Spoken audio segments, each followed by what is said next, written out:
வணக்கம். இணையதளம் தரக்கூடிய சில செய்திகளை தான் தற்போது நம்ம பார்க்க போகிறோம். முதல் செய்தி என்ன வந்திருக்கு அப்படின்னா, ஃபேஸ்புக் நிறுவனம் வந்து லைவ் ஸ்ட்ரீமிங் அப்படிங்கிற ஒரு ஆப்ஷனை ஆரம்பிச்சதுலேருந்து பல இளைய தலைமுறைகள் தற்கொலை முயற்சியில் ஈடுபடுறதும், அந்த வீடியோவை லைவ் ஸ்ட்ரீமிங் வழியாக வந்து ஃபேஸ்புக்கில் போடுறதும் அதிகரிச்சுட்டே வந்துட்டு இருக்குது. இதற்கு ஒரு தீர்வு காணும் விதமாக ஃபேஸ்புக் நிறுவனம் ஒரு ஆர்டிஃபிஷியல் இன்டெலிஜென்ஸ் வந்து தயாரிச்சிருக்கிறாங்க. இதற்கான அறிவிப்பை வந்து ஃபேஸ்புக் நிறுவனத்தோட தலைவர் மார்க் ஜூஸ்பர்க் வந்து தன்னோட ஃபேஸ்புக் அக்கௌண்ட்டில் வந்து போட்டிருக்கிறாரு.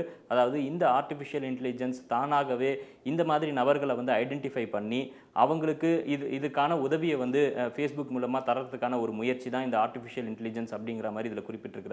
இதன் மூலியமாக இந்த மாதிரி இளைய தலைமுறைகளோட தற்கொலை தடுத்து நிறுத்தப்படும் அப்படின்னு சொல்லிட்டு நம்புறதாகவும் மார்க் ஜூஸ்பர்க் வந்து தன்னோட அக்கௌண்ட்டில் வந்து தெரிவிச்சிருக்கிறாரு. பல மொழிகள் பேசும் மக்கள் வந்து ஃபேஸ்புக்கை யூஸ் பண்ணுறதுனாலையும், பல மொழிகளில் ஃபேஸ்புக் இருக்கிறதுனாலையும் இந்த ஆர்டிஃபிஷியல் இன்டெலிஜென்ஸ் வந்து இவங்க எல்லாத்தோட மைண்ட் செட்டையும் புரிஞ்சுக்கிறதுக்கு சில தினங்கள் எடுக்கும். இருந்தாலும் இந்த முயற்சியை வந்து தான் மேற்கொண்டுள்ளது வந்து தனக்கு மகிழ்ச்சி அளிப்பதாகவும் மார்க் ஜூஸ்பர்க் வந்து தெரிவிச்சிருக்கிறாரு. ஃபேஸ்புக் நிறுவனத்தை தொடர்ந்து கூகுள் நிறுவனமும் ஒரு ஆர்டிஃபிஷியல் இன்டெலிஜென்ஸ் வந்து டெவலப் பண்ணியிருக்காங்க.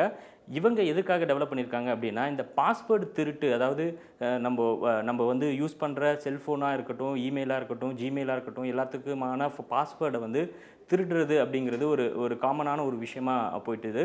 இந்த பாஸ்வேர்டு திருட்டு டெக்னாலஜிக்கலாக மட்டும் இல்லாமல் சோஷியல் இன்ஜினியரிங் அப்படின்னு சொல்லப்படுற, அதாவது சொசைட்டியில் இருக்கக்கூடிய சில அம்சங்கள் மூலமாகவும் இந்த பாஸ்வேர்டு திருட்டு நடைபெறுவதாகவும் வந்து நினச்ச கூகுள் நிறுவனம் வந்து முக்கியமாக அதில் பார்த்தீங்க அப்படின்னா ஷோல்டர் ஸ்னூப்பிங் அப்படின்னு சொல்லிட்டு ஒரு டேர்ம் வந்து யூஸ் பண்ணுறாங்க. இந்த ஷோல்டர் ஸ்னூப்பிங் அப்படின்னா என்னதுன்னா, ஒருவர் ஃபேஸ்புக் இல்லை கூகுள் வந்து யூஸ் பண்ணும்போது அந்த பாஸ்வேர்டை எட்டி பார்ப்பது, இதனால் கூட பாஸ்வேர்டு திருட்டு நடப்பதாகவும் நம்புகிறாங்க கூகுள் நிறுவனம்.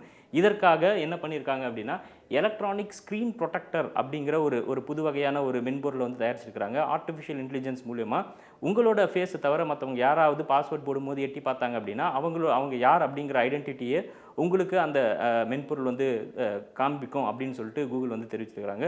தற்போது சோதனை ஓட்டமாக அமெரிக்காவில் மட்டும் இது வந்து போயிட்டுருக்கிற நிலைமையில் டிசம்பர் 4 மற்றும் 9ஆம் தேதிக்குள்ளே இதற்கான ஒரு முழுமையான வடிவம் கிடைக்கும் அப்படின்னு கூகுள் நிறுவனம் வந்து இந்த இணையதளம் மூலியமாக நமக்கு செய்தி சொல்லியிருக்காங்க.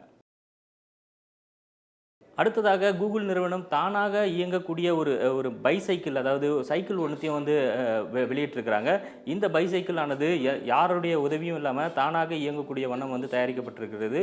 இந்த பைசைக்கிளுக்கு நீங்கள் எந்த லொக்கேஷன்லேருந்து எந்த லொக்கேஷன் போகணும் அப்படிங்கிற தகவல் மட்டும் கொடுத்தா போதும், அந்த பைசைக்கிள் உங்களை வந்து கொண்டு போய் அந்த லொக்கேஷனில் வந்து ட்ராப் பண்ணும் அப்படிங்கிறது தான் இந்த கூகுள் நிறுவனத்தோட இந்த பைசைக்கிள் செய்யக்கூடிய வேலையாக பார்க்கப்படுது. இது வந்து கீழே எங்கேயும் விழாமல் இருக்கிறதுக்கு ஒரு பேலன்சிங் சிஸ்டமும் வந்து கூகுள் வந்து தயாரிச்சிருக்கிறாங்க. இந்த பைசைக்கிளோட முன்னாடி பார்த்தோம்னா ஒரு 3 கேமரா விதம் வந்து தயாரிச்சிருக்கிறாங்க. ஸோ இது தானாகவே பேலன்ஸ் செய்து ஒருத்தரை வந்து ஒரு லொக்கேஷன்லேருந்து இன்னொரு லொக்கேஷனுக்கு கொண்டு போய் சேர்க்கும் வண்ணம் வந்து இந்த பைசைக்கிள் வந்து இருக்குது. இந்த பைசைக்கிள் தற்போது நெதர்லாண்டில் வந்து பிரபலமாயிட்டு வருது. இது எப்போ இந்தியாவுக்கு வரும் அப்படிங்கிற எந்த ஒரு தகவலும் நமக்கு தெரியாது. வந்ததுன்னா நல்லா தான் இருக்கும்.